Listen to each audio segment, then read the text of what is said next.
ప్రార్థన లేని జీవితము, ఈ లోకంలో దేవుడు మన తోడు లేని జీవితము. దేవుడు లేకుండా బతకాలంటే అసలు ఎంత భయంకరం కదా. అసలు ఈ లోకరాజైన సాతాను మనల్ని వదులుతాడా? గర్జించు సింహం వల్లే ఎవరిని మృంగుతున్నా అని తిరుగుతున్నాడు కదా.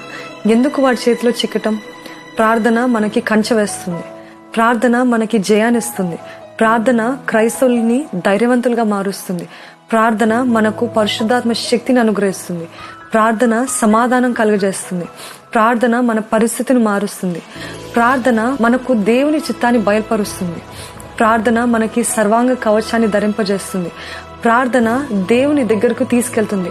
ప్రార్థన మనకి నిజమైన సంతోషము, తేలిక కలుగజేస్తుంది.